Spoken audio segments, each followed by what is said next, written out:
찬송가 283장 드리겠습니다.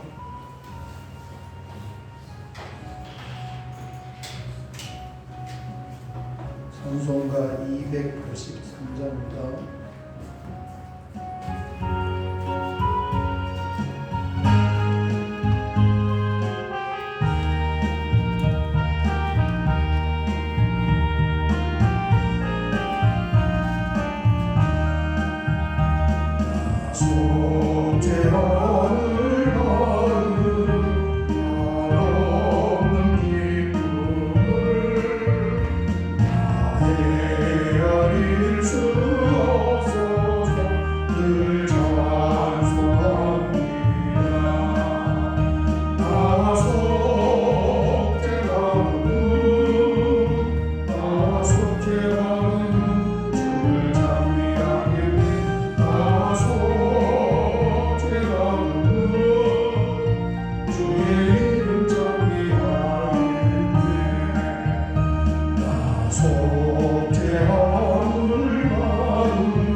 성경 말씀은 사도행전 28장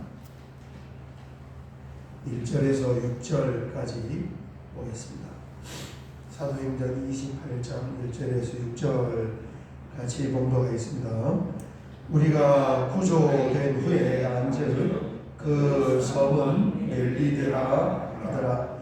비가 오고 날이 참에 원주민들이 우리에게 특별한 동정을 하여 불을 피워 우리를 다 영접하더라. 바울이 나무 한 묶음을 거두어 불에 넣으니 뜨거움으로 말미암아 독사가 나와 그 손을 물고 있는지라. 원주민들이 이 짐승이 그 손에 매달려 있음을 보고 서로 말하되 진실로 이 사람은 살인한 자로다. 바다에서는 구조를 받았으나 공리가 그를 살지 못하게 하려다 하더니 바울이 그 짐승을 불에 떨어버리매 조금도 상함이 없더라.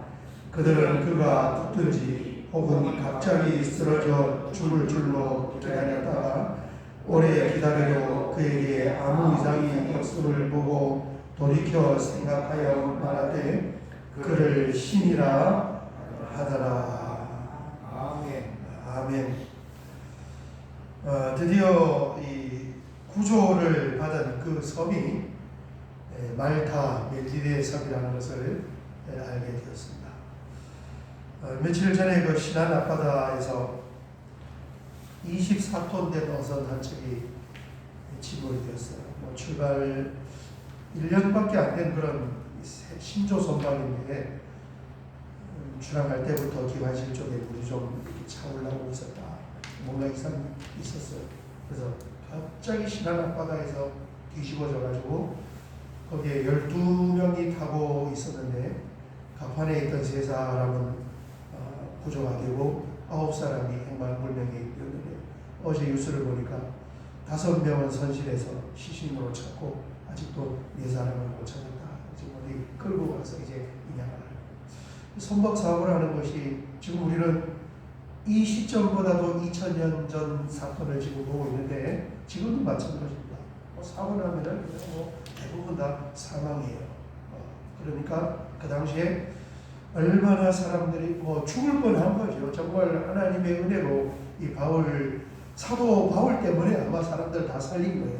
아멘. 그래서 보니까 이 말타라는 섬으로 구조가 되었습니다. 저기 칠판에 그려놨는데 저 말타는 그 위에 있는 시실리가 여기 안쪽에 있는 섬 중에서 제일 큰 섬이에요.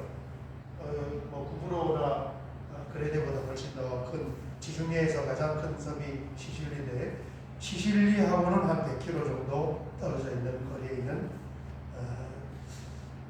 그 크기를 보니까 제주도의 한 4분의 1 정도 되는데 우리나라 거제도 정도 될 것 같아요. 지금 나라더라고요, 말타가.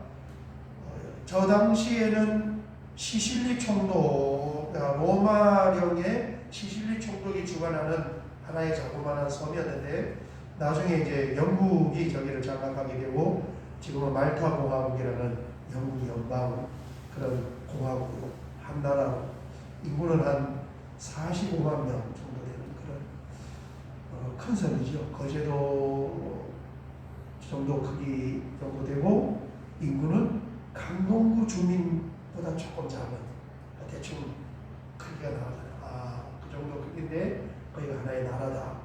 세계에서 가장 살기 좋은 나라 중에 하나인 그런 나라다. 관광이 어마어마한 그런. 아무튼 이제 여기 섬에 지금 들어갔으니까 사람도 아마 꽤 많이 살았을 것 같아요. 거기에 보니까 2절을 보겠습니다. 그 말타 섬에 들어가서 비가 오고 날이 참에 원주민들이 우리에게 특별한 농정을 하여 불을 피워 우리를 다 영접하더라 그랬습니다.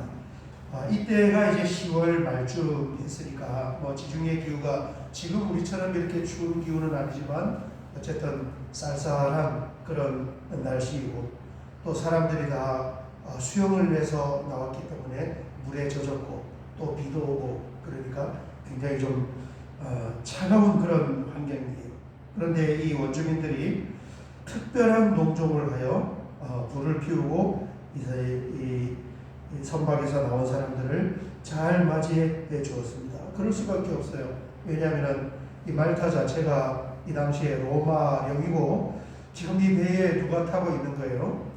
로마 군인들과 로마군 장교가 타고 있는 거예요. 그러니까 잘 영접을 할 수밖에 없는 그런 환경입니다.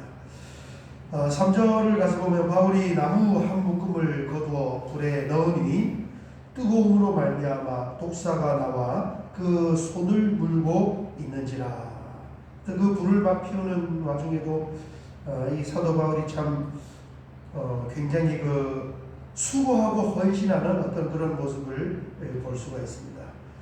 불을 피우는데 본인이 그렇게 안 해도 될 것 같은데 같이 다니는 일행도 있고 직접 나무를 거두어서 불에 던져 넣었는데 그 나무 사이에 끼워져 있던 독사 한 마리가 불에 떨어졌다가 뜨거우니까 튀어나와서 바울 손을 물은 거예요.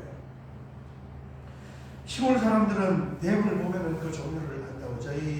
저도 시골 사람인데 보면은 저희 그 집 근처에 있는 그 독사들이 있어요. 가치 독사도 있고 살모사도 있고. 독이 있는 뱀이냐 독이 없는 뱀이냐는 도시 사람들은 구분을 못하지만 시골 사람들은 이렇게 보면 저게 물뱀이구나, 저게 화사구나, 저거는 독사구나. 생긴 것 자체가 완전히 달라요. 이 원주민들이 보고 저거 독사가 물었구나. 지금 큰일이 일어난 거예요. 사람들이 봤을 때는 큰일이지만은 우리가 이 성경을 보는 우리의 시점으로는 뭐예요? 또 하나님이 일하시는 그 타이밍이 온 거다. 아멘. 하나님 역사가. 그래서 그 독사가 바울의 손을 무는 걸 보고 원주민들이 탄식을 합니다. 4절을 보면 원주민들이 이 짐승이 그 손에 매달려 있음을 보고 서로 말하되 진실로 이 사람은 살인한 자로다. 야, 저 사람은 정말 나쁜 사람이었나 보다. 왜냐하면 바다의 그 흉악한 폭풍에서 구조를 받고 섬에 왔는데 오자마자 뱀에게 물리는 걸 보니 우리나라 표현으로 어떤 표현인지 모르겠어요. 아무튼 날벼락을 맞는 벼락을 맞을 만한 그런 사람이다. 뭐 이런 표현이 될 것 같아요. 공의가 그를 살지 못하게 함이로다 하더니 그렇습니다. 뭐 그런 의미예요.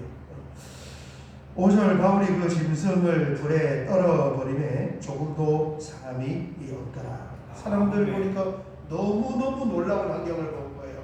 왜냐하면 지금까지 자기들이 보아왔고 알고 있던 그 이름, 그 독사에 물리면은 퉁퉁 붓거나 아니면은 쓰러지거나 사경을 내거나 죽거나 반드시 그 현상이 일어나는데, 그런데 저 사람 그 뱀에 물렸는데 멀쩡한 거예요. 자기 상식으로는 이해할 수 없는 거죠. 그래서 6절에 보니까 그들은 그가 붙든지 혹은 갑자기 쓰러져 죽을 줄로 기다렸다가 오래 기다려도 그에게 아무 이상이 없음을 보고 돌이켜 생각하여 말하되 그를 신이라 하더라. 아멘. 아멘. 이게 세상 사람들은 눈에 보이는 대로 그대로 생각하고 눈에 보이는 그대로 말하는 거예요.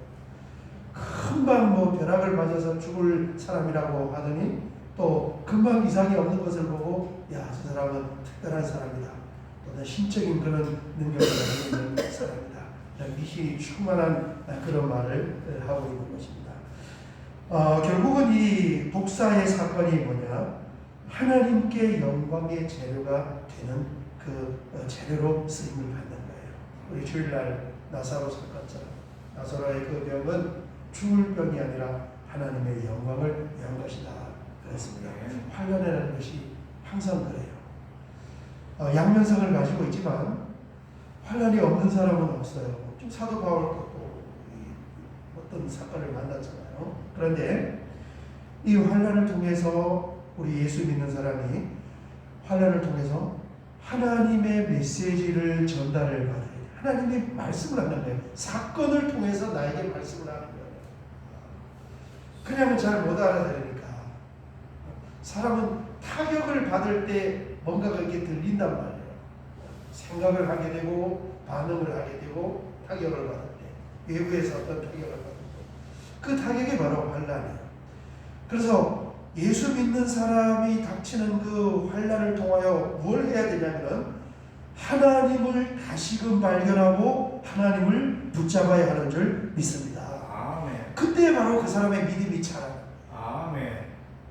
그리고 하나님께로 나가게 되고 자기 자신을 돌아보게 되고 하나님을 의지하게 되고 하나님을 붙잡으면서 믿음도 한 단계 자라게 되고 성숙하게 되면서 그 자체를 통하여서 뭐예요? 이게 하나님께 영광이 된다는 거죠. 오늘 새벽에 여기까지 보고 같이 한번 기도할 때 주님, 우리에게 닥치는 다양한 그런 어려운 일들을 통하여서 참 묵묵하게 하나님의 뜻을 아니까 기도하면서 하나님을 잘 붙잡아서 그 모든 것을 통하여서 하나님께 영광이 될 수 있는 그런 멋있는 일로 승화시키기를 원합니다. 오늘 새벽에도 기도할 때 주님 힘을 주시고 용기를 주어서 이런 어려운 환경들을 믿음으로 잘 극복하게 하여 주시옵소서. 아멘. 우리 주여 한번 크게 부르고 기도드리겠습니다. 주여.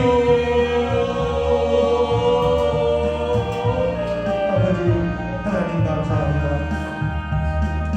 환난을 통하여서 하나님은 영광을 받으시고 그 말타라는 섬에 바울들이 들어가면서 독사의 이번에 사건을 통하여서 이제 하나님께서 등장을 하시고 또 복음이 전달되는 그 통로로 하나님 일하시고 하나님 역사하시는 줄 믿습니다.